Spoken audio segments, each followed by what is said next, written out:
नासिन मोरो में सीनियर सहाफ़ी मोहम्मद हाशिम नवल ते कूड़ा केस दाख़िल करण खिलाफ़ एहतजाज कियो वियो। इन हवाले सां तफ़सील ॿुधाइण जे लाइ वीडियो लिंक ते मौजूद आहे अयाज़ सोलंगी। जी बिल्कुल, मोरो के सहाफ़ी मोहम्मद हाशिम नवल के मोरो पुलिस गिरफ्तार करे एक कूड़ो केस दाख़िल किया है पाथारी जो जैसे खिलाफ़ सिंध जर्नलिस्ट काउंसिल और मोरो जा सहाफ़ी शहरी सिविल सोसाइटी सरापा एहतजाज बनल आहिनि। मोरो प्रेस क्लब जा धरणो हुयो आहे, अचो ते मौजूद मुज़ाहिरीन सां धरणे में शिरकत कंदड़नि सां ॻाल्हि ॿोल करियूं था तो उन जो छा चवणु आहे। हीअ जेका ज़्यादती आहे जंहिं बदनीयती जे बुनियाद ते हाशिम जे ख़िलाफ़ केस दाख़िल कियो वियो आहे कूड़ो, उन खां पोइ जंहिं पुरस्कार तरीक़े सां गिरफ़्तारी थी आहे इन जी भरपूर असां मज़म्मत करियूं था। समें दोस्त कलम धणी मुख़्तलिफ़ शहरनि खां हिते पहुता आहिनि ऐं जो मुतालबो आहे त हाशिम जे ख़िलाफ़ जेको कूड़ो केस आहे उहो ख़तमु कयो वञे ऐं जेके माण्हू इन बदनीयती जे पुठियां आहिनि उन्हनि जे ख़िलाफ़ कार्रवाई थियणु खपे। ही हाशिम सां मोरो में केस दाख़िल थियो आहे हाशिम जे ख़िलाफ़, पर मजमूई तौर ते तव्हां ॾिसो सॼी सिंध में सहाफ़ियुनि खे हिसायो वञे पियो, सहाफ़ियुनि जे ख़िलाफ़ कूड़ा केस दाख़िल थियनि पिया, सहाफ़ियुनि ते तशदुद कयो वञे पियो।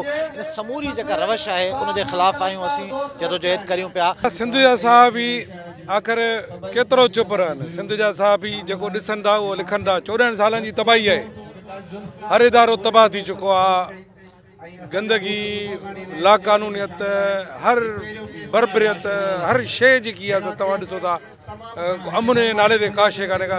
सिंध जो सहाफ़ी छा करे, बचड़ेवाल ग़रीब मिसकिन माण्हू कलम जो पोरियो करे थो, पर आख़िर में हुनजो ॾोह इहो आहे जो पंहिंजी कैमरा खणी ऐं हक़ सच ॾेखारे थो, कलम खणी हक़ सच लिखे थो। अवल जेको सिंध जो सीनियर सहाफ़ी आहे उनजे ख़िलाफ़ जेके शर्मनाक अमल कयो आहे पुलिस पारां, जेको खेसि गिरफ़्तार करण खां पोइ तव्हां ॾिठो त 8 कलाक उनखे ग़ाइबु कयो वियो, उनजे ख़िलाफ़ पोइ जड़तो हिकिड़ो केस दाख़िल करे संदसि गिरफ़्तारी ज़ाहिर कई वई आहे। हाशिम नवल जे ख़िलाफ़ जो केस दाख़िल थियो आहे उनजे ख़िलाफ़ असीं एहतजाज कयूं था पिया ऐं इहो मुतालबो था कयूं हुकूमत खे चिता था ॾियूं त फौरी तौर ते हाशिम नवल खे आज़ादु करे मथसि जेको जड़तो केस दाख़िल कयो ख़तमु कयो वञे। ॿी सूरत में जेको एहतजाज आहे उहो सिंध जे इक़्तिदारी ऐवाननि समेत इस्लामाबाद ताईं पहुचे। असां IG सिंध खां मुतालबो था कयूं त हीउ जेको SSP नौशर फिरोज़ ऐं SS जो मोरो जेको आहे सियासी भोतार की विंगार वंदे, वॾेरनि जी विंगार वंदे ऐं असांजे सहाफ़ी ते कूड़ा केस दाख़िल करे उनखे हिसाइण जी कोशिशि कई पई वञे।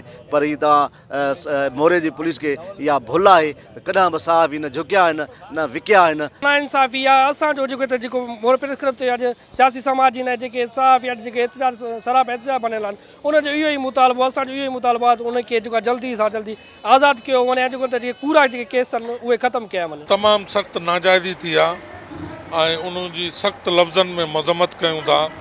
हिकिड़े सहाफ़ी ते ऐं सच लिखंदड़ माण्हू ते भुंग जी FIR कटणु सख़्तु नाजाइज़ी आहे। इहे नाजाइज़ियूं बंदि थियणु खपनि ऐं इहे जेके नाजाइज़ियूं कनि था उन्हनि खे बि सोचणु खपे। यार हिकिड़े सहाफ़ी सां एॾी वॾी नाजाइज़ी ऐं चोर वतन घुमंदा। धरणे में शरीक थियण जी ॻाल्हि ॿोल ॿुधी जिन जो मुतालबो कयो आहे त मोहम्मद हाशिम नवल जे मथां जेको दाख़िल कयल केस आहे उहो फौरी तौर ते ख़तमु करे खेसि आज़ादु कयो वञे ऐं जेको मोरो पुलिस जा एहलकार ऐं SHO मोरो इन अमल में मुलविस आहे उनजे ख़िलाफ़ पिणु कानूनी कार्रवाई कई वञे ऐं सहाफ़ियुनि में जेका पकड़ियल बेचैनी आहे उहा ख़तमु कई वञे। जी।